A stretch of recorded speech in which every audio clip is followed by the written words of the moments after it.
আজকে রসুলের সুন্নত তরিকায় চুলের কাটিংটা দেব, একটা যুবকও পেলাম না। সারা জীবন তো চুল কাটলাম ঘোড়ার মতো কাটিং দিয়ে, উল্লুক ভাল্লুকের মতো কাটিং দিয়ে। রবিউল আউয়াল মাসে আমার রসুলের জন্ম হয়েছে, আজকে আমি আমার রসুলের মহাব্বতে সুন্নতের একটা কাটিং দেই, কেউ তো পারলেন না ভাইয়া।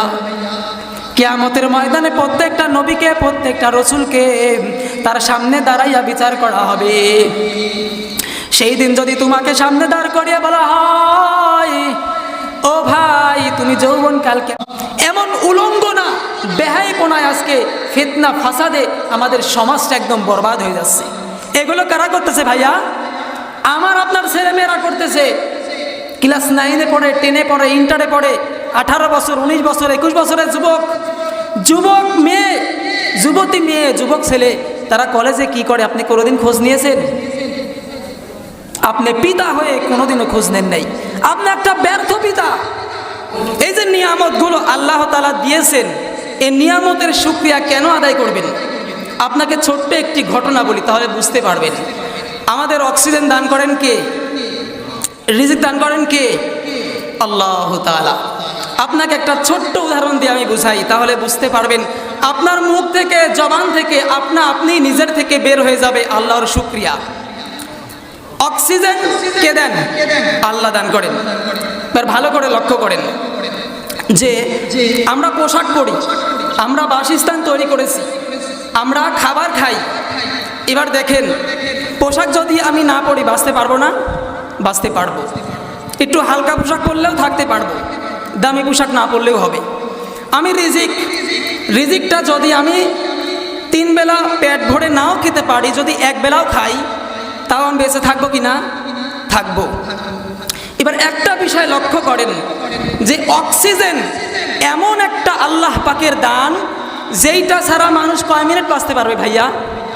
3 মিনিট, 4 মিনিট। এবার দেখেন, এই অক্সিজেন নামক জিনিসটা আমার আপনার জীবনে সবচাইতে বেশি জরুরি, আর আল্লাহ রাব্বুল আলামিন সেটাকেই তত সহজ করে দিয়েছেন। সুবহানাল্লাহ। আচ্ছা, যদি এমন হতো, আপনাদের ইউনিয়নের নাম কি? ধানাইদহ। যদি এরকম হতো যে এই ধানাইদহ ইউনিয়নে যে কয়টা গ্রাম আছে, এই গ্রামে যত মানুষ আছে, প্রত্যেকটা মানুষের অক্সিজেন গ্রহণ করার জন্য প্রতি মাসে একটা করে সিলিন্ডার দেওয়া হবে। সেখান থেকে তারা সিরিয়াল ধরে নেবে, তারপরে অক্সিজেন গ্রহণ করবে। কথা বুঝেন নাই? এবার আপনারা একটু ভাবুন যে যদি এরকম নিয়ম হতো যে প্রতি মাসে সিরিয়াল ধরে একটা করে অক্সিজেনের সিলিন্ডার নিতে হবে, আর এইভাবে আমাকে অক্সিজেন গ্রহণ করতে হবে, তাহলে সিরিয়ালে কয়জন অক্সিজেনের অভাবে শুয়ে পড়ে মারা যেত বলেন তো? চিন্তা করা যায়? এটা সহজ করে বললাম, আর একটু কঠিন করে বলি।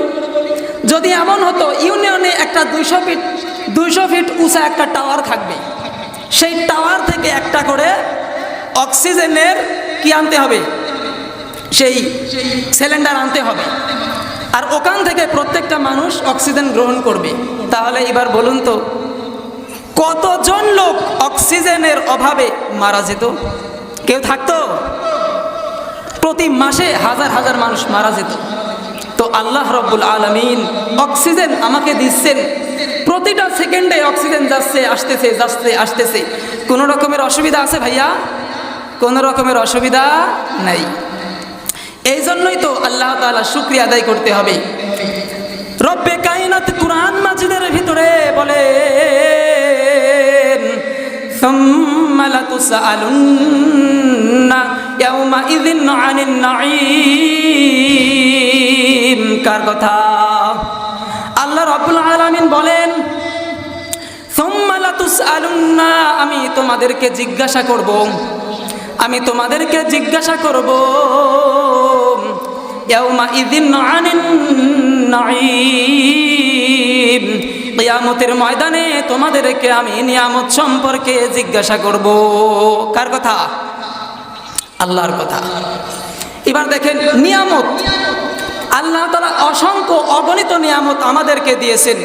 তার ভিতরে সর্বশ্রেষ্ঠ নিয়ামত হলো আল্লাহ তাআলা আমাদেরকে ইমামুল আম্বিয়া, সাইয়্যিদুল আম্বিয়া জনাবে মুহাম্মদুর রাসূলুল্লাহ সাল্লাল্লাহু আলাইহি ওয়াসাল্লামের উম্মত বানিয়েছেন। সুবহানাল্লাহ। যেখানে হযরতে মুসা আলাইহিস সালাম আল্লাহর কাছে আবেদন করেছিলেন যে আমাকে নবী না বানিয়ে মুহাম্মদ সাল্লাল্লাহু আলাইহি ওয়াসাল্লামের উম্মত বানিয়ে দেন, আবেদন করে নাই? এবার দেখেন, তাহলে আমরা রসুলের দিক দিয়েও কি সর্বশ্রেষ্ঠ। এবার আমরা 1 নম্বর নিয়ামত এটা। 2 নম্বর নিয়ামত হলো আল্লাহ তাআলা আমাদেরকে যত নিয়ামত দিয়েছেন, কোরআনের চাইতে কোরআন দিয়ে যতটা আমাদের নিয়ামত দিয়েছেন, এর থেকে আর এত বড় নিয়ামত আর নেই। তো এই যে কোরআনের অনুসারী আল্লাহ তাআলা আমাদেরকে করেছেন, সুবহানাল্লাহ। আমরা রসুলের দিক দিয়ে শ্রেষ্ঠ, কিতাবের দিক দিয়ে শ্রেষ্ঠ, উম্মতের দিক দিয়েও শ্রেষ্ঠ। সুবহানাল্লাহ। এগুলো কি? এগুলো আল্লাহর নিয়ামত। আর আরো অনেক নিয়ামত রয়েছে আল্লাহ তাআলা আমাদের, সেগুলো দিয়েছেন। তো সবচাইতে বড় বড় নিয়ামত হলো এইগুলো। আজকে আমরা শ্রেষ্ঠ রসুলের উম্মত হয়ে আমরা কি তাকে চিনতে পেরেছি ভাই? আমরা আজও তাকে চিনতে পারি নাই। তার কত বড় শান, তার কত বড় আজমত, ইজ্জত আমরা কেউ জানি না। আমরা আমাদের ছেলে মেয়েদের কি পড়াই? জেনারেল শিক্ষায় শিক্ষিত করি, কিন্তু আমার রসুলের জীবনী কোনোদিনও পড়ালাম না।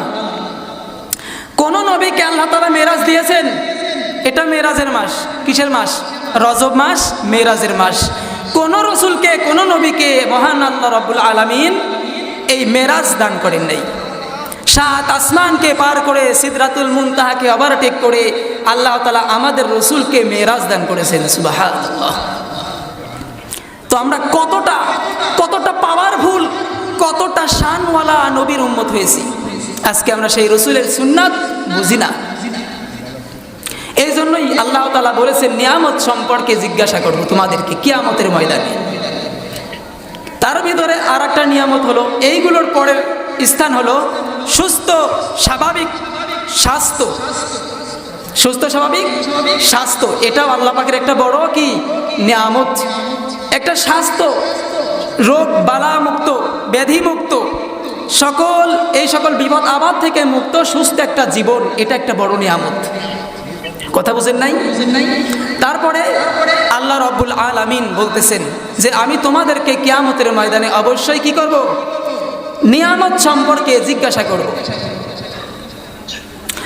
হযরত আবু বকর রাদিয়াল্লাহু তাআলা আনহু, হযরত ওমর রাদিয়াল্লাহু তাআলা আনহু, এই 2 জন সাহাবী কোন একদিন তারা ঘর থেকে বের হয়ে কোন একটা জায়গায় তারা বসেছিলেন।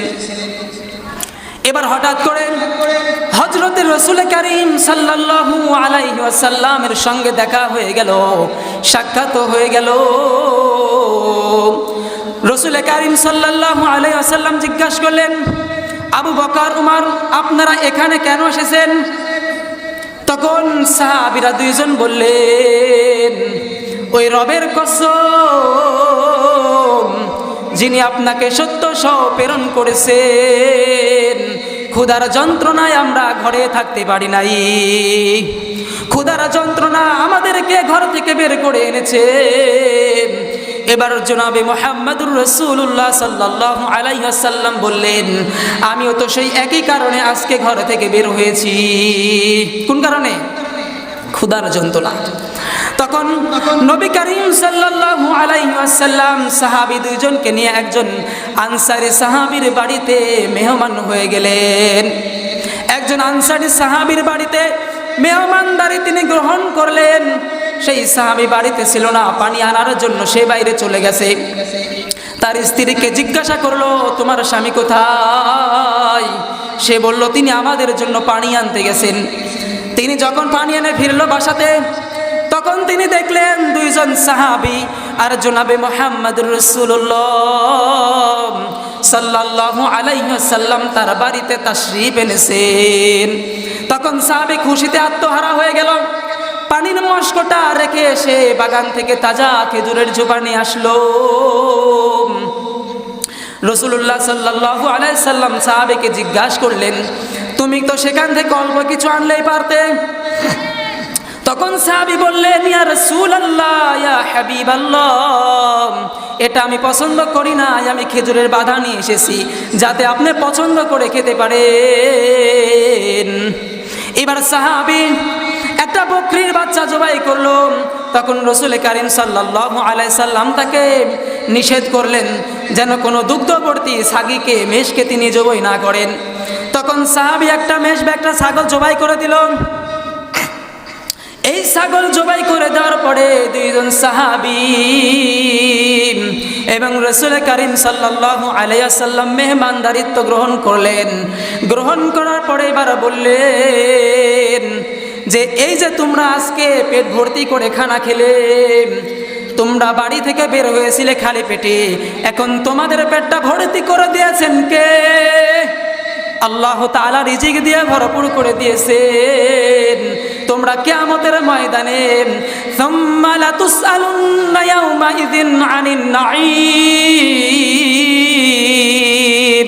তোমাদেরকে মহান রব্বুল আলামিন কিয়ামতের ময়দানে নিয়ামত সম্পর্কে জিজ্ঞাসা করবেন। সুবহানাল্লাহ। আরো অনেক অসংখ্য নিয়ামত আল্লাহ তাআলা আমাদেরকে দিয়েছেন, যেগুলোর শুকরিয়া আমরা আদায় করতেছি না। প্রত্যেকটা জবাব আপনাকে দিতে হবে। আপনাকে কেন সৃষ্টি করা হয়েছে? আপনাকে কি সুন্দর করে আসমানটা সাজাইয়া, জমিনটা সুন্দর করে পরিপাটি করে বিছানার মতো বিছায় দেয়া এমনি এমনি ছেড়ে দেওয়া হয়েছে? তোমাদের জন্য আমি আসমানকে সাজায়া দিলাম, চন্দ্র দিয়া, নক্ষত্র দিয়া। তোমাদের জন্য আমি এই জমিনকে বিছানার মতো বিছায়া দিলাম। আল্লাযী জাআলা লাকুমুল আরদা ফিরাশাও ওয়াস সামাআ বিনাআ, আমি তোমাদের জন্য জমিনকে বিছানার মতো বিছায়া দিলাম। সুবহানাল্লাহ। যদি এমন হতো জমিনের মাঝে মাঝে বড় বড় পাহাড় থাকতো, বড় বড় গর্ত থাকতো, তাহলে তোমরা কিন্তু বসবাস করতে পারতে না, তোমরা রিজিক তালাশ করতে পারতে না। সুবহানাল্লাহ। কে দিয়েছেন? কে দিয়েছেন? মহান আল্লাহ রাব্বুল আলামিন। এবার আল্লাহ তাআলা বলতেছেন, আমি তোমাদেরকে এত নিয়ামত দিলাম, আসমানকে সাজায়া দিলাম, জমিনকে সাজায়া দিলাম, শ্রেষ্ঠ রাসূলের উম্মত বানায়া দিলাম, শ্রেষ্ঠ কোরআনের তোমাদের অনুসারী বানায়া দিলাম, উম্মতের দিক দিয়া তোমাদেরকে আমি শ্রেষ্ঠ বানায়া দিলাম। কিন্তু তোমরা শ্রেষ্ঠ জাতি হয়ে তোমাদের কাজগুলো সব নাস্তিকদের মতো, মুশরিকদের মতো। ঠিক না? ঠিক। এই জন্য আমাদেরকে ভাবতে হবে, আমাদেরকে দিল দিয়ে বুঝতে হবে। মহান রব্বুল আলামিন বলেন, আফালা ইয়াতাদাব্বারুনাল কুরআন আম আলা কুলুবিন আকফালুহা।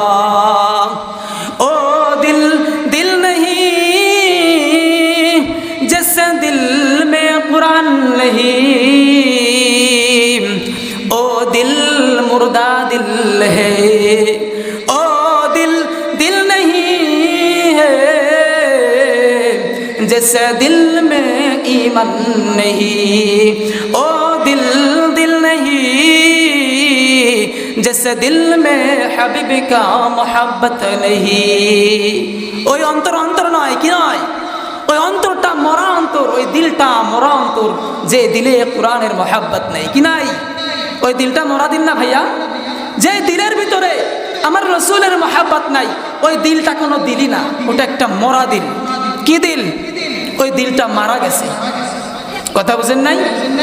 তো আল্লাহ বলতেছেন, আফালা ইয়াতাদাব্বারুনাল কুরআনা আম আলা কুলুবিন আকফালুহা। তাদের কি হলো? তাদেরকে আমি এই যে আকল দিয়েছি, আকল, এই আকলের কারণে মানুষ আজকে সৃষ্টির সেরা। ঠিক না?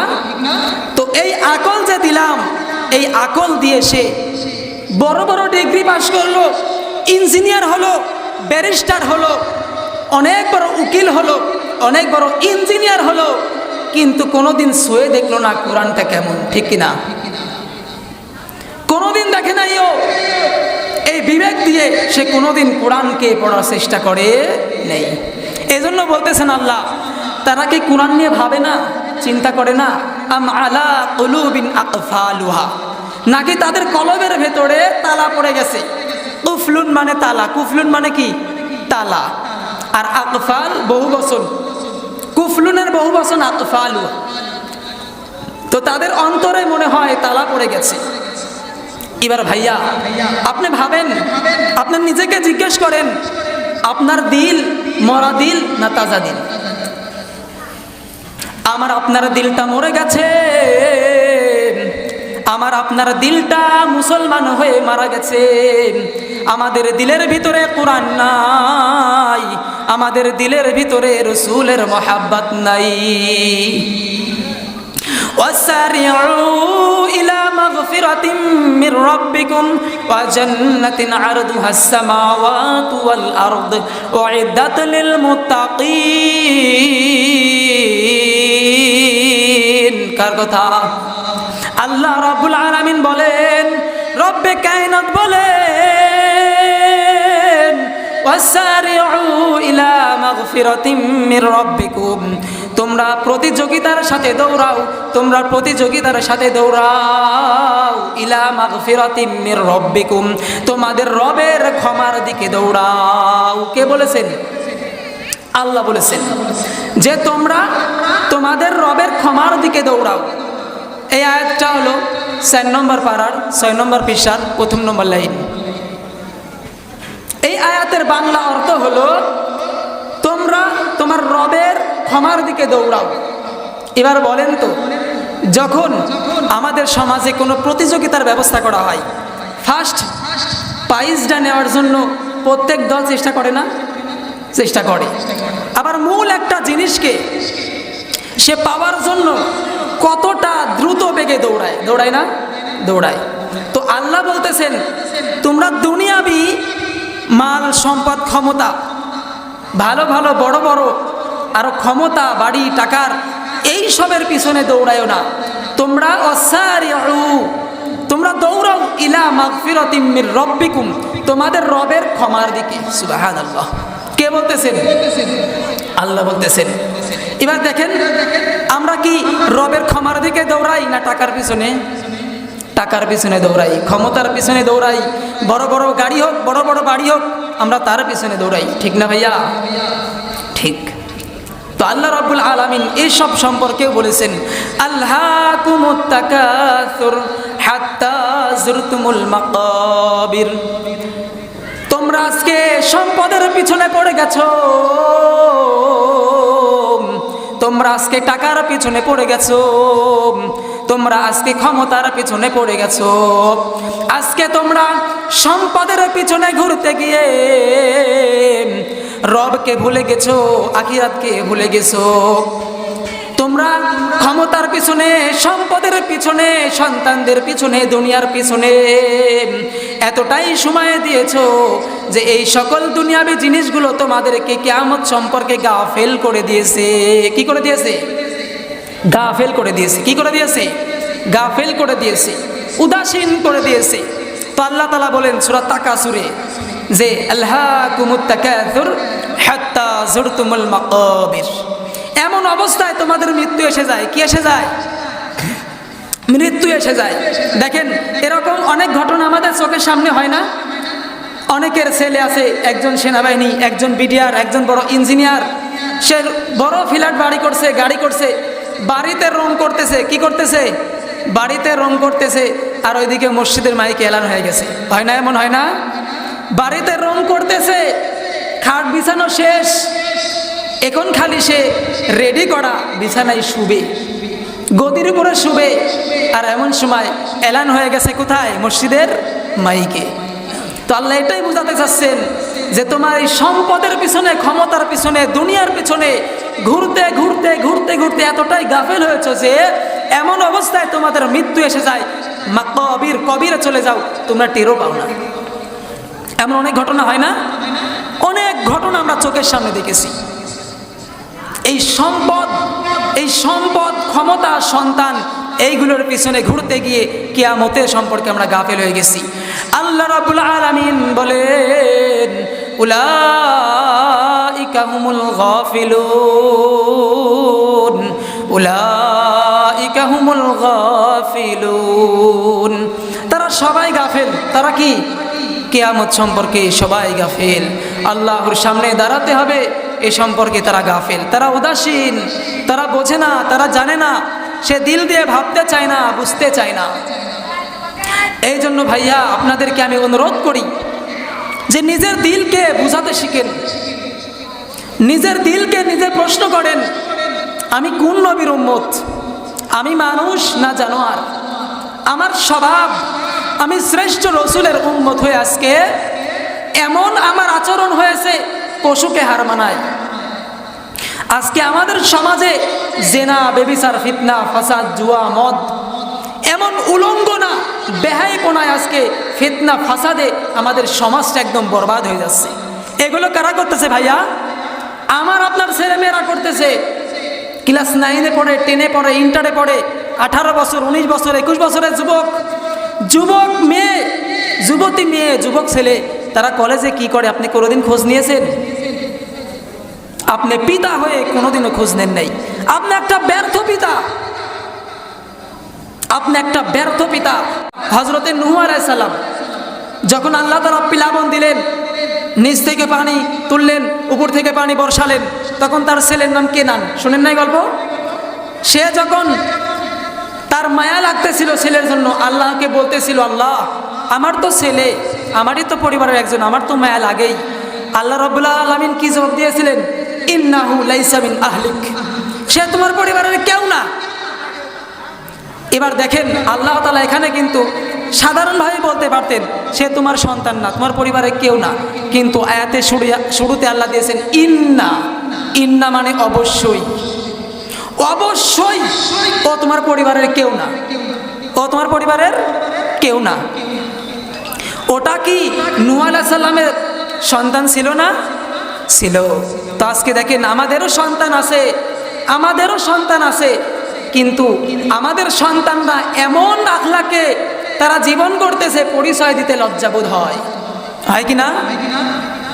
সমাজে বেহাইপনা, উলঙ্গনা, জেনা, এই সমস্ত কাজে আজকে আমার আপনার ছেলে মেয়েরা লিপ্ত, জেনায় লিপ্ত, উলঙ্গনায় লিপ্ত। প্রতিটা সেকেন্ডে সেকেন্ডে গুনাহ হয়, আর ওই গুনার ভাগ আপনি পিতা হিসেবে আপনার ঘাড়েও আসবে কি আসবে না? অবশ্যই আসবে। এই জন্য আল্লাহ তাআলা বলেন যে ওয়াসারিউ ইলা মাগফিরাতিম মির রাব্বিকুম ওয়া জান্নাতিন আরদুহাস সামাওয়াতু ওয়াল আরদ, তোমরা তোমাদের রবের ক্ষমার দিকে দৌড়াও। ওয়া জান্নাতিন, তোমরা যদি আমলের দ্বারা, তোমরা যদি ভালো কাজের দ্বারা, রসুলের অনুসরণের দ্বারা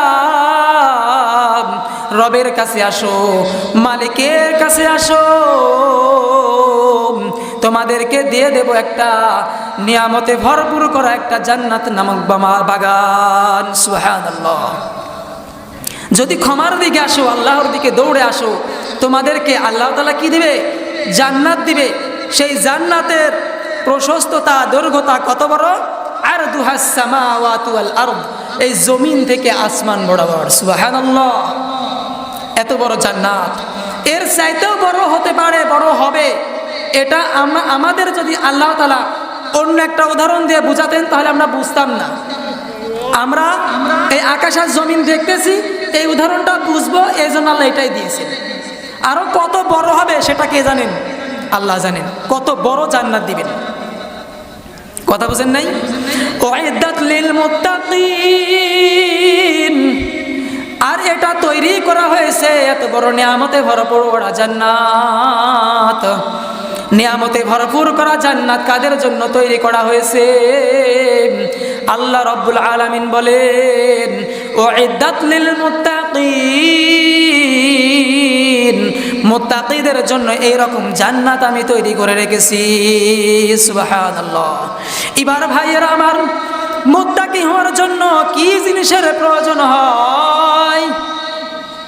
কি কি জিনিস প্রয়োজন হয় মুত্তাকি হতে হলে? মুত্তাকি হতে হলে, মুত্তাকি পরহেজগারের 1 নম্বর গুণ হলো সে কখনো নামাজ ছাড়বে না। নামাজ ছাড়বে? সে যেখানে যে অবস্থায় থাকুক কখনো সে নামাজ ছেড়ে দিবে না। এটা 1 নম্বর গুণ। আল্লাহ তাআলা বলেন সূরাতুল মুমিনুনের ভিতরে, কি বলেন? قد أفلح المؤمنون الذين هم في صلاتهم خاشعون। ওই সকল মুমিনরা সফল কাম হয়ে গেছে, ওই সকল ইমানদাররা সফল হয়ে গেছে। আল্লাযীনা হুম ফি সালাতিহিম খাশিউন, যে সকল ব্যক্তিরা, যে সকল ইমানদাররা তাদের নামাজকে বিনয়ের সাথে আদায় করে। সুবহানাল্লাহ। তাদের এক নম্বর গুণ, এই জন্য মুত্তাকি হতে হবে। উইদ্দাত লিল মুত্তাকিন, আমি জান্নাত তৈরি করেছি মুত্তাকিদের জন্য, পরহেজগারদের জন্য। মুত্তাকি হওয়ার অনেকগুলো গুণ আল্লাহ রাব্বুল আলামিন এই কুরআন মাজিদের ভিতরে বর্ণনা করেছেন। সূরাতুল মুমিনুন 18 নম্বর পারা 1 নম্বর পৃষ্ঠা। এই প্রথম পৃষ্ঠাতেই ঈমানদারদের কয়েকটি গুণ আছে। আবার 22 নম্বর পারার 1 নম্বর পৃষ্ঠায় একজন খাঁটি ঈমানদার, একজন মুসলমান, তার জন্য আল্লাহ 10টিরও বেশি, 10টির মতো গুণ বর্ণনা করেছেন। আবার 4 নম্বর পারা 6 নম্বর পৃষ্ঠায় এই ঈমানদার মুত্তাকিদের কয়েকটি গুণ আল্লাহ তাআলা এখানে বর্ণনা করেছেন। তার ভিতরে একটা গুণ হলো, কি গুণ? আল্লাযীনা ইউনফিকুনা ফিস সাররাই ওয়াদ-দাররাই ওয়াল কাযিমিনাল গায়দ ওয়াল কাযিমিন। কে বলেছেন? আল্লাহ রাব্বুল আলামিন বলেন ঈমানদারদের আরেকটি গুণ হলো আল্লাযীনা ইউনফিকুন, তারা আল্লাহর রাস্তায় ব্যয় করবে। কার রাস্তায় ব্যয় করবে? তারা আল্লাহর রাস্তায় ব্যয় করবে। তারা যদি সচ্ছল অবস্থায় থাকে তবু আল্লাহর রাস্তায় তারা খরচ করবে। তারা যদি একটু অভাবে থাকে তবুও তারা আল্লাহর রাস্তায় ব্যয় করবে। কিন্তু ব্যয় করবে, সে ব্যয় করবেই। তার একটা গুণ, সে যদি সচ্ছলতায় থাকে তাহলে বেশি দান করবে, আর যদি একটু অভাবে থাকে তবুও দান করবে। কম দান করবে তবুও করবেই, সে আল্লাহর রাস্তায় সে দান করবেই। এটা তার একটা গুণ। তারপরে আল্লাহ তাআলা বলেন আফিনা আনিন নাস, সে রাগকে দমন করবে, মানুষকে ক্ষমা করবে। এবার বুঝেন, এমনি সাধারণ অবস্থায় একজনকে মাফ করে দেওয়া এটা কোনো কি কঠিন ব্যাপার? কঠিন ব্যাপার না। এখন আমার রাগ নাই, আমি কি একজনকে ক্ষমা করতে পারবো না? পারবো। কিন্তু সেই রাগ উঠছে আমার, রাগের সময় কিন্তু ক্ষমা করা, ওই রাগকে দমন করা কিন্তু অত সহজ নয়। তো ঈমানদারদের গুণ হলো, ঈমানদারদের গুণ হুটহাট রাগ উঠে যাবে আর তখনই তার মিজাজ নষ্ট হয়ে যাবে এমন না। একটা ছোটখাটো বিষয়ে রাগ উঠছে, বউয়ের ধরে বসাইছে, কি করছে? কথা বুঝেন নাই? এটা ঈমানদারদের গুণ নয়। রাগকে দমন করতে হবে। যদি রাগ উঠলে কি করবেন? সুন্নাত পদ্ধতি হলো, যদি দাঁড়িয়ে থাকেন বসে পড়বেন, বসে থাকলে শুয়ে পড়বেন, ঠান্ডা পানি দিয়ে ওযু করবেন। রাগ আসে শয়তানের পক্ষ থেকে। কার পক্ষ থেকে? শয়তানের পক্ষ থেকে। আর শয়তানে বানাইছে আল্লাহ কি দিয়ে? আগুন দিয়ে। তো আগুনের উপরে কি দিলে নিভে? পানি দিলে নিভে না। তো যখন রাগ উঠবে ঠান্ডা পানি দিয়ে ওযু করবেন। কথা বুঝেন নাই? ঠান্ডা পানি দিয়ে ওযু করবেন, আল্লাহ তাআলা রাগকে দাবাইয়ে দিবে। তো ঈমানদারদের গুণ হলো কি করা? দান করা। কি করা? সুখে হোক দুঃখে হোক, বড় লোকে হোক ছোট লোকে হোক, অভাবে হোক সচ্ছলতায় হোক, সে দান করবেই, বেশি হোক আর কম হোক। এটা একটা গুণ। আর একটা গুণ হলো সে রাগকে দমন করবে, মানুষকে ক্ষমার চোখে দেখবে। কিসের চোখে দেখবে? ক্ষমার চোখে দেখবে। আল্লাহু ইউহিব্বুল মুহসিনিন, রব্বে কায়নাত বলেন এরকম নেক কাজ করনেওয়ালা ব্যক্তিদেরকে আল্লাহ তাআলা ভালোবাসেন। কি করেন? আল্লাহ তাআলা সৎকর্ম পরায়ণদেরকে ভালোবাসেন, মহব্বত করেন। والذين إذا فعلوا فاحشة أو ظلموا أنفسهم ذكروا الله فاستغفروا لذنوبهم ومن يغفر الذنوب إلا الله ومن يغفر الذنوب إلا الله। কি চমৎকার কোরআন, কি মধুর বাণী কোরআন। এই কোরআনকে আমরা পড়ি না, ঠিক না? এই কোরআনকে পড়তে জানি না। এত মধুর বাণী কোরআন, কিন্তু আমরা কি করি না? কোরআনকে পড়ি না, জানতে চাই না, বুঝতে চাই না।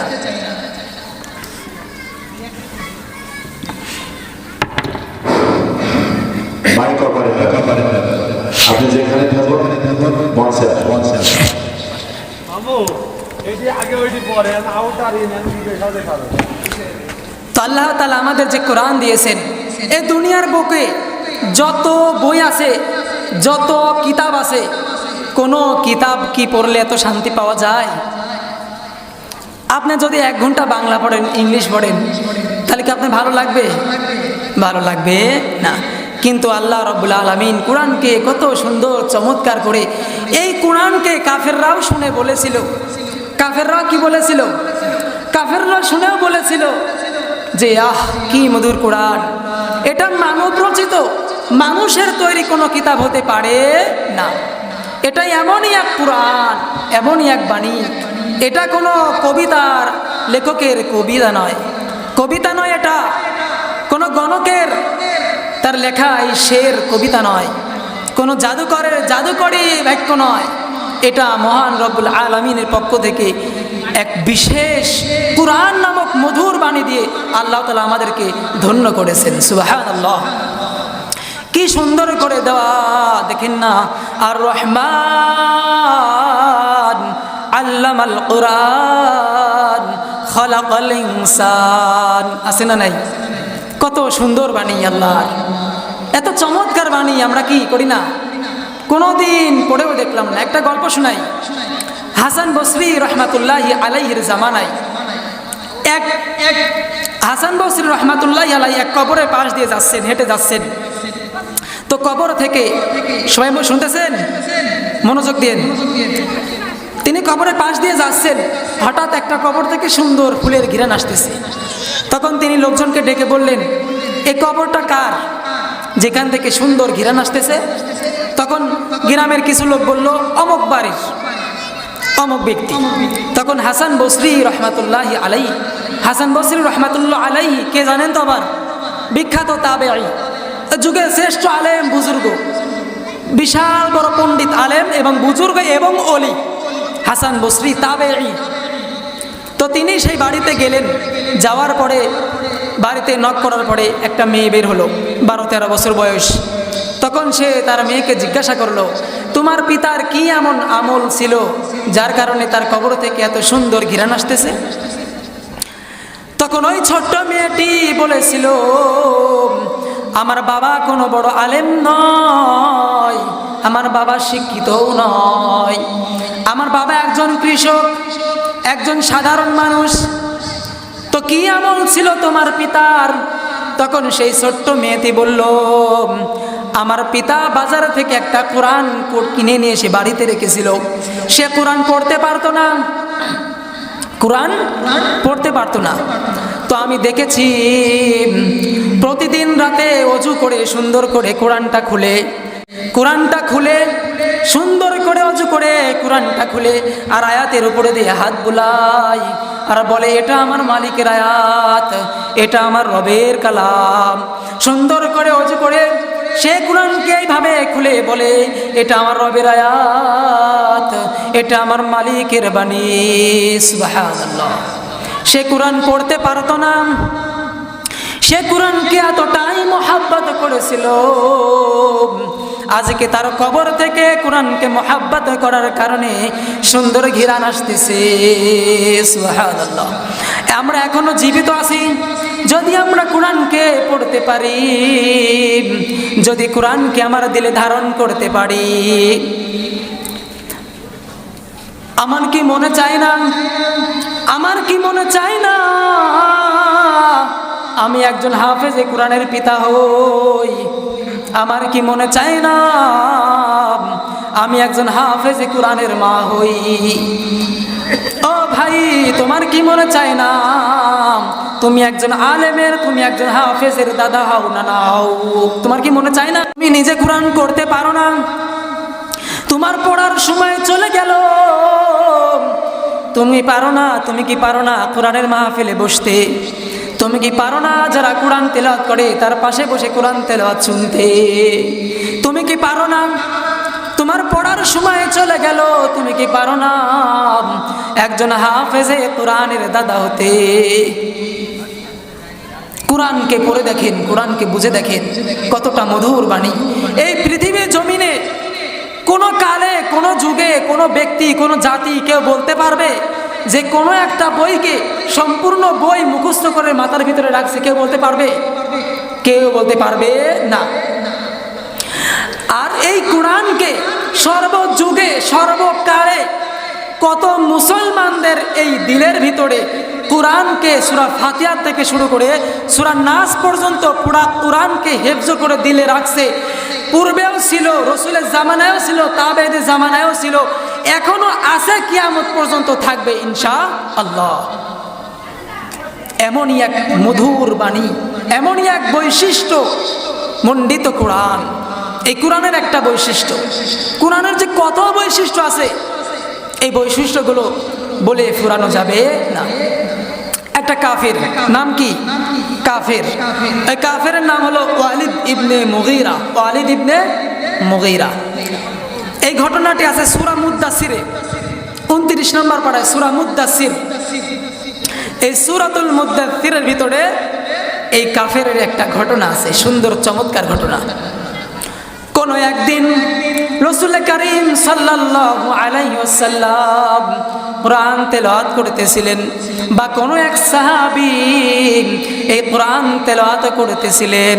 তখন এই কাফের ওয়ালিদ ইবনে মুগীরা সে পিছন থেকে এই কোরআনের তেলাওয়াতটা শুনে ফেলেছিল।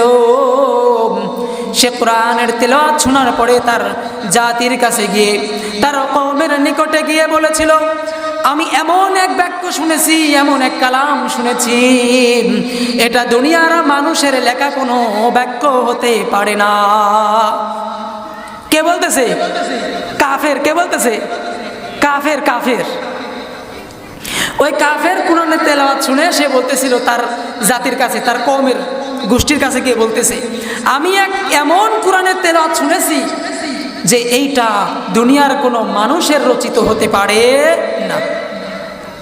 এত সুন্দর করে আল্লাহ তাআলা এই কোরআন দিয়েছেন। এই কোরআনকে দেখেন কি সুন্দর করে মিলায়া মিলায়া দেওয়া। এই জন্য আমরা এগুলো পড়বো, আমরা বুঝতে শিখবো। আমার পক্ষ থেকে আপনাদের কাছে অনুরোধ থাকবে, আপনারা যারা আরবি পড়তে পারেন না, কোরআন তেলাওয়াত করতে পারেন না, আচ্ছা আমি বলি ভাইয়া, আপনি কি বাংলা পড়তে পারেন না? আপনি কোরআনের তরজমাগুলো পড়বেন, আপনি কোরআনের অর্থগুলো পড়বেন। যারা কোরআন তেলাওয়াত করতে পারে ওরা তেলাওয়াত করে খতম করবে, আর আপনি তরজমা করে খতম করবেন। কথা বুঝেন নাই? যখন এই কোরআনের তরজমাগুলো, অর্থগুলো যখন আপনি বুঝবেন, পড়বেন, তখন আপনার আমলের ভিতরে, আপনার ঈমানের ভিতরে জজবা তৈরি হবে। আপনার ঈমানকে আরো শক্তিশালী করে দিবে, আমলকে আরো সহি খাঁটি বানিয়ে দিবে। সুবহানাল্লাহ। এই কোরআন এমন একটা কিতাব, তো কোনো কিতাব আজ পর্যন্ত বিদ্যমান নাই। একমাত্র শুধুমাত্র আল্লাহ রাব্বুল আলামিন এই কোরআনের ভিতরে, দেখেন আল্লাহ তাআলা আমাদের কেমন কিতাব দিয়েছেন। আমাদেরকে একটা কিতাব দিয়েছেন, আবার এই কিতাবের নামে কিতাবের ভিতরেই আছে, নাই? এই কোরআনের নাম কোরআনের ভিতরেই আছে। তাওরাত, জাবুর, ইনজিল কিতাব, এইগুলোর ভিতরে কিন্তু আবার দেখেন আমরা যে মুসলমান, আমাদের নামটাও কোরআনে আছে। আমাদের যে ধর্ম, এই ধর্মের নামটাও কিসে আছে? কোরআনে আছে। ইন্নাদ-দীনা ইনদাল্লাহিল ইসলাম, সূরাতুল আলে ইমরান 3 নম্বর পারার 11 নম্বর পৃষ্ঠায় আল্লাহ বলেন, ইন্নাদ-দীনা ইনদাল্লাহিল ইসলাম, তোমরা যে ধর্মকে অনুসরণ করবে সেই ধর্মের নামটাও আমি কোরআনে তুলে দিলাম। শুধু তাই নয়, আল্লাহ আরো বলেন, এই কোরআনকে কারা অনুসরণ করবে আমি তাদের নামটাও কোরআনে তুলে দিলাম। হুয়া সাম্মাকুমুল মুসলিমিন, 17 নম্বর পারার 20 নম্বর পৃষ্ঠায় আল্লাহ বলেন, হুয়া সাম্মাকুমুল মুসলিমিন, তোমাদের নাম রেখে দিয়েছি মুসলমান। কে বলেছেন? আল্লাহ বলেছেন। আবার এই কোরআন, কোরআনের কাজ কি, কোরআন কি করবে, কোরআন কেন এসেছে, সব আলোচনা কোরআনে আছে না নাই? আপনি কোরআনকে জিজ্ঞাসা করলে পেয়ে যাবেন। আমরা এই সম্বন্ধে কত তাফসীর শুনেছি কোরআনের পাখির মুখ থেকে। আল্লামা দিলার হোসেন সাইদি রহমাতুল্লাহি আলাইহি তিনি আমাদেরকে কত সুন্দর করে করে কোরআনের বৈশিষ্ট্যগুলো তাফসিরগুলো বুঝিয়ে দিয়েছেন। আমাদের প্রতিটা হৃদয়ে আজকে তার কণ্ঠ যেন বেজে ওঠে না? কত সুন্দর করে কোরআনকে বুঝাইছেন তিনি। তো এই কোরআন আমরা পড়বো, আমরা কোরআনের কাছে আসব, নিজের ছেলেকে হাফেজ বানাই, নিজের ছেলেকে আলেম বানাই, নিজের নাতিকে আলেম বানাই, হাফেজ বানাই। দেখেন 7 বছরের ছোট্ট ছেলে 30 পারা কোরআন মুখস্থ। সুবহানাল্লাহ, আল্লাহ তাআলার কি একটা কুদরতি খেলা। আজকে দেখেন এই যে কোরআন যারা পড়ে, যারা মাদ্রাসার ছাত্র, তলবে ইলম বলা হয় যাদেরকে, আজকে সমাজে তারা আমাদের কাছে খুব অবহেলিত, ঠিক না? খুব অবহেলিত। আমরা একটা কলেজে পড়ে স্টুডেন্ট, হাই স্কুলে পড়ে স্টুডেন্ট, ছাত্র 9-এ পড়ে, 10-এ পড়ে ক্লাস, টাকনুর নিচে কাপড় পরা, জিন্সের প্যান্ট শার্ট পরা, টাইট জামা, চুল কাটছে ঘোরার মতো, ঠিক না? দেখবেন আমাদের সমাজের মানুষেরা ওই কলেজ হাই স্কুলের ছেলেদের সঙ্গে খুব ভালোভাবে কথা বলে। আমি নিজে লক্ষ্য করে দেখেছি মাদ্রাসা ছাত্রদের সঙ্গে খুব অবহেলা করে কথা বলে, তুই গাড়ি করে কথা বলে। ও জানে না এ কি, ও জানে না এ কি। আবার অনেকে আছে, যখন আমিও ছাত্র ছিলাম অনেক সময় গাড়িতে উঠে গেছি, দেখতাম অনেক ছাত্ররা আমাদের দেখে 2-একটা ইংলিশ বলতো। কথা বুঝতে পারছেন? ও কি আমার ভাই না? ও কি মুসলমানের ছেলে না? ও জানে না ও কি। রাসূল করিম সাল্লাল্লাহু আলাইহি ওয়াসাল্লাম হাদিস শরীফের ভিতরে বলেছেন, ইন্নামাল উলামা ওয়ারাসাতুল আম্বিয়া। কার কথা? রাসূলের জবান থেকে, পবিত্র জবান থেকে বের হয়েছে, একমাত্র শুধুমাত্র আলেমরাই আমার ওয়ারিস। রাসূলকে এই কথা বলেছেন। যারা কলেজে পড়ে তারা আমার ওয়ারিস, যারা ভার্সিটিতে পড়ে তারা আমার ওয়ারিস, একদল ইঞ্জিনিয়ার হয়েছে ওরা আমার ওয়ারিস, একদল ব্যারিস্টার হয়েছে ওরা আমার ওয়ারিস বলেছে। রাসূলের পবিত্র জবান দিয়ে রাসূল বলে গেছেন, ইন্নামাল উলামা ওয়ারাসাতুল আম্বিয়া। সুতরাং আরটা বলেছেন 2 নম্বর হাদিস শরীফে, খায়রুকুম মান তাআল্লামাল কুরআনা ওয়া আল্লামা। তোমাদের মধ্যে সর্বশ্রেষ্ঠ ওই ব্যক্তি যে কোরআন শিক্ষা করে এবং অপরকে শিক্ষা দেয়। 2 নম্বর হাদিস শরীফ, মক্তবে ছেলেরা পড়ে নুরানিতে, 2 নম্বর হাদিস শরীফ। এই হাদিস আমরা শুধু শুনেছি, এর পাওয়ার জানি না। কি জানি না? যে রাসূল কি বললেন, খায়রুকুম মান তাআল্লামাল কুরআনা ওয়া আল্লামা, যে কোরআন শিক্ষা করে এবং শিক্ষা দেয় সে সর্বশ্রেষ্ঠ। আচ্ছা, এই কথার তো আমরা হিকমত বুঝি নাই। সে কি শুধু মুসলমানদের ভিতরে শ্রেষ্ঠ? সে কি শুধু এই বাংলাদেশের মানুষের ভিতরে শ্রেষ্ঠ? সে কি শুধু এই নাটোর জেলার ভিতরে শ্রেষ্ঠ? সে কি শুধু এই রাজশাহী বিভাগের ভিতরে শ্রেষ্ঠ? না ভাইয়া, আপনি বুঝতে পারেন নাই এর ওজন কতটা। এর ওজন এতটাই, আসমান জমিনের যত কিছু আছে সব কিছুর চাইতে সর্বোত্তম হলো ওই ব্যক্তি যে কোরআন শিক্ষা দেয় এবং শিক্ষা করে। সুবহানাল্লাহ। ও সে তলবে ইলম, ওর এতটা পাওয়ার, ও যখন রাস্তা দিয়ে হাঁটে ফেরেশতারা পায়ের নিচে নূরের পর্দা বিছায় দেয়। সুবহানাল্লাহ। হাই স্কুলের ছেলের পায়ের নিচে পর্দা বিছায় দেয় না? পেশাব করি সারা জীবন পানি লয় না? কি কন? মুত্তা পানি লয় না, আছে না নাই? ও নাপাক মুসলমানের সন্তান। 18 বছর বয়স হাই স্কুলে পড়ে, 21 বছর বয়স ইন্টারে পড়ে, কলেজে পড়ে, কোনো জীবনে পেশাব করে কুলুপ ধরে না। মুসলমানের সন্তান, ওর পায়ের নিচে বুঝি ফেরেশতারা পড় বিছায় দিবে। মুসি কি চিনে? মুসি স্যান্ডেল চিনে? মুসি কি চিনে? মুসি স্যান্ডেল চিনে? কথা বুঝেন নাই? আমারই ভাই, মুসলমানের সন্তান, মুসলমান জাতি, মাদ্রাসার ছাত্রকে দেখলে, হুজুরকে দেখলে মুখ ভেক যায়, আছে না নাই? আরে ভাই, তুমি আজকে মাদ্রাসার ছাত্রকে দেখে, কোরআনের হাফেজকে দেখে মুখ ভেকসাও, তুমি খোঁজ নিয়ে দেখো তোমার মায়ের আর বাপের বিয়ে পড়াইছে কি? কথা বুঝো নাই? আমার সামনে যদি আমাকে বলে হুজুররাই খারাপ, হুজুররাই খারাপ, তা আমি ভাইকে বলি, ভাই আপনি আমাকে দেখাই দিয়ে বলতেছেন আমি খারাপ। আচ্ছা, আমি নাই খারাপ হইলাম, তাহলে তো ওই হুজুরও খারাপ হওয়ার কথা যে হুজুর আপনার বাপ আর মায়ের বিয়ে পড়াইছিলি। কথা ঠিক না? কি কন? যে হুজুররাই যদি খারাপ হয় তাহলে তো ওই হুজুরও খারাপ যে হুজুর আপনার দাদা মারা গেছিল আর জানাজা পড়াইছিল। কথা বুঝেন নাই? তে বিপদে পড়লে হুজুর ডাকো কেন ভাই? হুজুরের কাছে আসো কেন? হুজুরদের মেধা নাই? আমরা পারি না জিন্সের প্যান্ট শার্ট পরতে? পারি না? আমরা পারি না ঘোড়ার মতো চুল কাটিং দিতে? আমরাও পারি, কিন্তু দেই না। কেন দেই না? কার ভয় দেই না? আল্লাহর ভয়ে দেই না। আল্লাহ রাব্বুল আলামিন বলেছেন কুরআনুল কারীমের ভিতরে, প্রত্যেকটা জাতিকে, প্রত্যেকটা উম্মতকে আমি সাক্ষী সহ হাজির করব। অর্থাৎ প্রত্যেকটা জাতিকে তার নবীর সামনে উপস্থিত করে হিসাব করা হবে। কি করা হবে? প্রত্যেকটা উম্মতকে, প্রত্যেকটা জাতিকে, সেই জামানার সেই রসুলকে, পয়গম্বরকে তার সামনে উপস্থিত করে বিচার করা হবে। আমার যুবক ভাইদেরকে বলি, ভাই, কিয়ামতের ময়দানে তোমার সামনে যদি রসুলকে দাঁড় করিয়ে তোমার বিচার করা হয়, তুমি রসুলের সামনে কি জবাব দিবা? দুনিয়াতে থাকতে জিন্সের প্যান্ট শার্ট পরলে, ঘোড়ার মতো চুলে কাটিং দিলে, আর বিভিন্ন দিবস পালন করে গেলে। একটা যুবকও দেখলাম না। রবিউল আউয়াল মাস এসেছে, আজকে রসুলের সুন্নত তরিকায় চুলের কাটিংটা দেব, একটা যুবকও পেলাম না। সারা জীবন তো চুল কাটলাম ঘোড়ার মতো কাটিং দিয়ে, উল্লুক ভাল্লুকের মতো কাটিং দিয়ে। রবিউল আউয়াল মাসে আমার রসুলের জন্ম হয়েছে, আজকে আমি আমার রসুলের মহাব্বতে সুন্নতের একটা কাটিং দেই, কেউ তো পারলেন না ভাইয়া।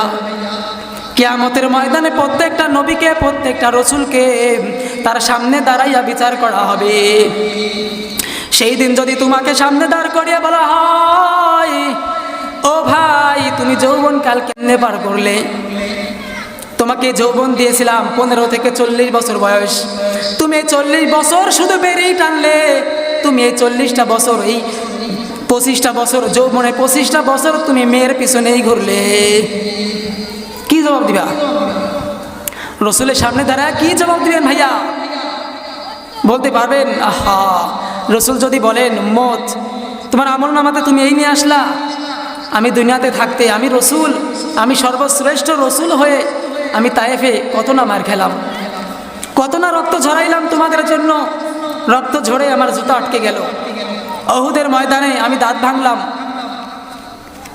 কাফিররা কত আমাকে নির্যাতন করলো, এই প্রতিদান দিলে তুমি? সেদিন বলতে পারবেন রসুলকে কিছু? রসুলের সামনে দাঁড়াইয়া কিচ্ছু বলার শক্তি কিন্তু আমার আপনার থাকবে না। এই জন্য ভাইয়া বলি, যুবক ভাইদেরকে বলি, যুবক বয়সটা হলো ইবাদত করার বয়স। কিসের বয়স? তো আল্লাহ তাআলা আমাদের বলেছেন, তোমরা ক্ষমার দিকে দৌড়াও, রবের দিকে দৌড়াও, জান্নাতের দিকে দৌড়াও। আসো রসুলের আইন, রসুলের সুন্নাত আদর্শকে আঁকড়ে ধরো, রসুলের সুন্নাতকে আদর্শকে আঁকড়ে ধরো। আল্লাহ প্রদত্ত ওহির কিতাব কোরআনের আইনকে বুকে আঁকড়ে ধরো। আল্লাহ তাআলা আমাদেরকে কি করবেন? রহমত, বরকত আমাদের দান করবেন, আমাদের পাপগুলোকে ক্ষমা করবেন। এই জন্য আমরা আল্লাহকে ভালোবেসে, আল্লাহর ভয় রেখে, রসুলের মহাব্বত বুকে নিয়ে আল্লাহর দিকে, ইবাদতের দিকে ফিরে আসি ভাইয়া। কিয়ামতের ময়দানে কোনো কিছুই থাকবে না। ওয়াল বাকিয়াতুস সালিহাতু খায়রুন ইনদা রাব্বিকা। তোমার প্রতিপালকের কাছে শুধু সেই দিন অবশিষ্ট থাকবে তোমার আমল, কেউ থাকবে না তোমার পাশে। তো আল্লাহ তাআলা আমাদেরকে কোরআনের কাছে, আলেমদের কাছে রসুলের সুন্নতকে মেনে আমরা যেন আমল করতে পারি, জীবনকে সাজাতে পারি। আল্লাহ তাআলা আমাদেরকে তৌফিক দান করুক। সকলে বলি আমিন। ওমা আলাইনা ইল্লাল বালাগুল মুবিন। আসসালামু আলাইকুম ওয়া রাহমাতুল্লাহি ওয়া বারাকাতুহু।